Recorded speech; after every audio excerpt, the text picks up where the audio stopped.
خوش آمدید. آج ہم بات کر رہے ہیں سرمایہ کاری کی. اور خاص طور پر اس کو سمجھنے کی کوشش کر رہے ہیں.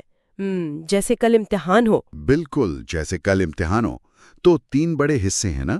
بنیاد، اوزار اور پھر عمارت. جی، بنیاد یعنی رسک کو سمجھنا، اوزار یعنی پیسہ لگانا کہاں ہے، اور عمارت وہ خاص اکاؤنٹس. ٹھیک ہے، تو پھر بنیاد سے ہی شروع کرتے ہیں. میرا پہلا سوال یہی تھا. ہم ہمیشہ سنتے ہیں کہ سرمایہ کاری میں رسک ہے. اس کا اصل مطلب کیا ہے؟ یہ بہت اچھا سوال ہے. دیکھیں، رسک کا مطلب صرف پیسہ کھونا نہیں ہے. تکنیکی طور پر اس کا تعلق ہے غیر یقینی صورتحال سے. غیر یقینی صورتحال؟ جی، مطلب مستقبل میں کسی سرمایہ کاری سے جو پیسہ آنا ہے وہ کتنا غیر متوقع ہو سکتا ہے. جتنا زیادہ غیر متوقع اتنا زیادہ رسک. اچھا. اور کیونکہ لوگ غیر یقینی صورتحال پسند نہیں کرتے تو وہ اس رسک کو برداشت کرنے کے لیے ایک اضافی منافع مانگتے ہیں. اسے ہم کہتے ہیں رسک پریمیم. رسک پریمیم، اچھا. تو یہ وہ انعام ہے جو زیادہ رسک لینے پر ملتا ہے. بالکل.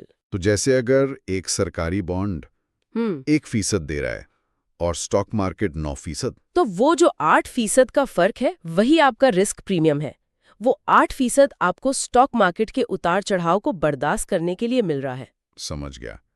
اب کتاب میں 8 قسم کے رسک لکھیں، وہ تو بہت زیادہ لگتے ہیں. لیکن اگر ہم انہیں گروپس میں بانٹ دیں تو بہت آسان ہو جاتا ہے. چلیں یہ کرتے ہیں.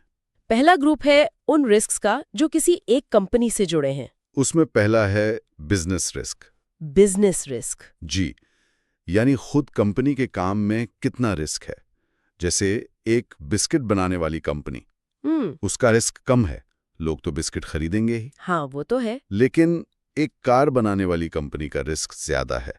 معیشت خراب ہو تو لوگ نئی گاڑیاں خریدنا چھوڑ دیتے ہیں. صحیح. اور اسی گروپ میں دوسرا فائنینشل رسک، وہ کیا ہے؟ فائنینشل رسک تب آتا ہے جب کوئی کمپنی قرض لیتی ہے. اچھا. اگر ایک کمپنی نے قرض نہیں لیا تو اس پر صرف بزنس رسک ہے، لیکن اگر دوسری نے بہت قرض لیا ہے تو اسے سود تو ہر حال میں دینا ہے. اگر آمدنی کم ہو جائے تو اس کے دیوالیہ ہونے کا خطرہ بڑھ جاتا ہے. بالکل، یہی اضافی خطرہ فائنینشل رسک ہے. ٹھیک ہے، تو یہ تو ہو گئے کمپنی سے جڑے رسک. اگلا گروپ ان رسکس کا ہے جو پوری مارکیٹ پر اثر ڈالتے ہیں. ان سے آپ بچ نہیں سکتے. پہلا ہے مارکیٹ رسک. یعنی جب پوری سٹاک مارکیٹ ہی گر جائے. جی، جسے سسٹمک رسک بھی کہتے ہیں. اچھی سے اچھی کمپنی کا شیئر بھی گر جاتا ہے. اور مہنگائی کا خطرہ، انفلیشن رسک، وہ تو آج کل بہت اہم ہے. بہت زیادہ. اس کا مطلب یہ ہے کہ آپ کا منافع صرف کاغذ پر ہے. فرض کریں آپ کو 5% منافع ملا، لیکن مہنگائی 2% ہو گئی، تو آپ اصل میں صرف 3% کے قریب ہی امیر ہوئے. آپ کی قوت خرید اتنی ہی بڑی ہے. یعنی پیسہ تو بڑھا لیکن اس پیسے کی قیمت کم ہو گئی. کتاب میں اس کے لیے فشر ایکویشن کا ذکر ہے. ہاں، نام تھوڑا پیچیدہ ہے لیکن تصور یہی سادہ سا ہے. وہ صرف اس اصل منافع کو کیلکولیٹ کرنے کا ایک فارمولا ہے. ٹھیک ہے. اسی گروپ میں شرح سود کا رسک بھی ہے. یہ کیسے کام کرتا ہے؟ یہ خاص طور پر بانڈز پر اثر کرتا ہے. سوچیں آپ نے ایک بانڈ خریدا جو 3% دیتا ہے. اگلے مہینے شرح سود بڑھ گئی اور نئے بانڈز 4% دینے لگے. تو میرے پرانے بانڈ کی قیمت گر جائے گی؟ بالکل. کوئی آپ کا 3% والا بانڈ کیوں خریدے گا جب مارکیٹ میں 4% مل رہا ہے؟ صحیح. آخری گروپ کون سا ہے؟ وہ ہے بین الاقوامی سرمایہ کاری کا. جب آپ دوسرے ملک میں پیسہ لگاتے ہیں. ایک تو ہے ایکسچینج ریٹ رسک، یعنی کرنسی کا اتار چڑھاؤ. جی. اور دوسرا ہے کنٹری رسک، یعنی اس ملک کے سیاسی حالات خراب ہو جائیں. اچھا، ایک رسک رہ گیا، لیکویڈیٹی رسک. ہاں، لیکویڈیٹی رسک کا مطلب ہے کہ آپ اپنی چیز کتنی جلدی بیچ کر کیش حاصل کر سکتے ہیں. کیش سب سے زیادہ لیکوڈ ہے. اور ریئل اسٹیٹ سب سے کم؟ بالکل. زمین یا مکان بیچنے میں مہینے لگ جاتے ہیں. زبردست. اچھا، تو اگر کوئی منافع کماتا ہے تو اسے ناپنے کا سب سے سیدھا طریقہ کیا ہے؟ وہ اکاؤنٹنگ ریٹ آف ریٹرن؟ یہ سب سے بنیادی فارمولا ہے، یعنی خالص نفع ابتدائی سرمایہ کاری ضرب 100. اگر آپ نے 970 روپے کی چیز خریدی اور وہ 1000 کی ہو گئی تو 30 روپے کا نفع ہوا. تو منافع تقریباً 3% ہوا. بالکل، بہت آسان حساب ہے. ٹھیک ہے، تو ہم نے بنیاد یعنی رسک کو سمجھ لیا. اب آتے ہیں دوسرے ستون پر، اوزار. پیسہ لگانا کہاں ہے؟ سب سے محفوظ چیزوں سے شروع کرتے ہیں. جی، حکومت جو چیزیں پیش کرتی ہے سب سے محفوظ ہیں ٹریجری بلز یا ٹی بلز. یہ حکومت کے چھوٹے قرضے ہیں. ان پر سود تو نہیں ملتا نا؟ نہیں، یہ ڈسکاؤنٹ پر بکتے ہیں. آپ 98 روپے میں خریدتے ہیں اور کچھ مہینوں بعد حکومت آپ کو پورے 100 روپے واپس کر دیتی ہے. تو وہ 2 روپے منافع ہے. جی. اور ریئل ریٹرن بانڈز؟ وہ بہت دلچسپ ہیں. ان کا منافع مہنگائی کے ساتھ جڑا ہوتا ہے. مہنگائی بڑھے گی تو ان پر سود بھی بڑھ جائے گا. اچھا، تو یہ مہنگائی کے رسک سے بچاتے ہیں. بالکل. اب آتے ہیں جی آئی سیز پر، گارنٹیڈ انویسٹمنٹ سرٹیفکیٹس. نام سے تو بہت محفوظ لگتے ہیں. اور ہیں بھی. آپ کے اصل پیسے کی گارنٹی ہوتی ہے، لیکن اس کی ایک قیمت ہے. کم منافع؟ بہت کم منافع.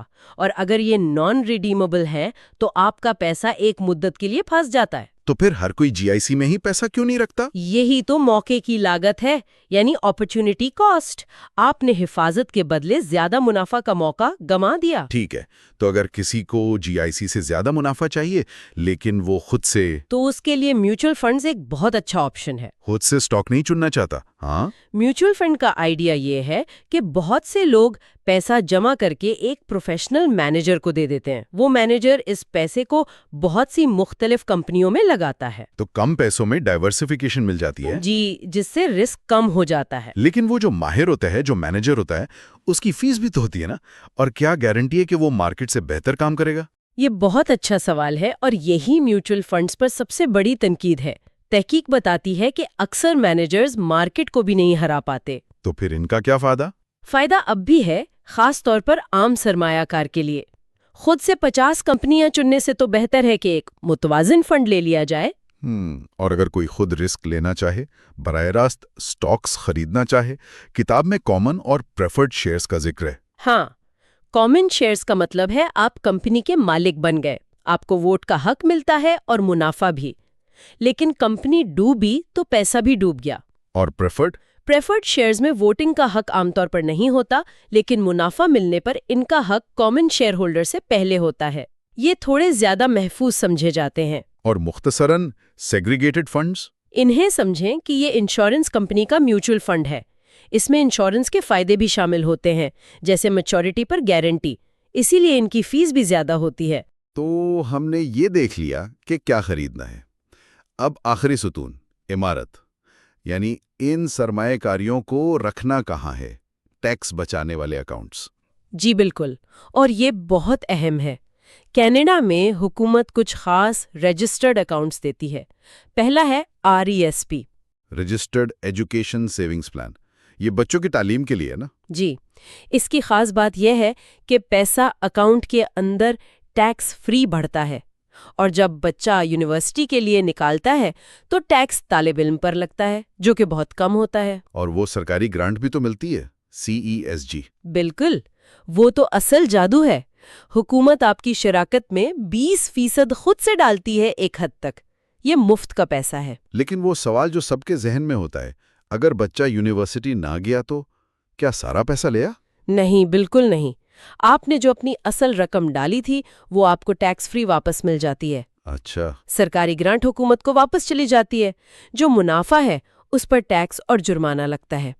لیکن ایک بہت اچھا آپشن ہے. وہ کیا؟ اگر آپ کے پاس اپنے RRSP میں جگہ ہے تو آپ $50,000 تک کا منافع بغیر ٹیکس اور جرمانے کے اپنے RRSP میں منتقل کر سکتے ہیں.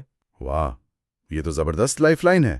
جی ٹھیک ہے، اب آتے ہیں دوسرے بڑے اکاؤنٹ پر، TFSA، tax free savings account.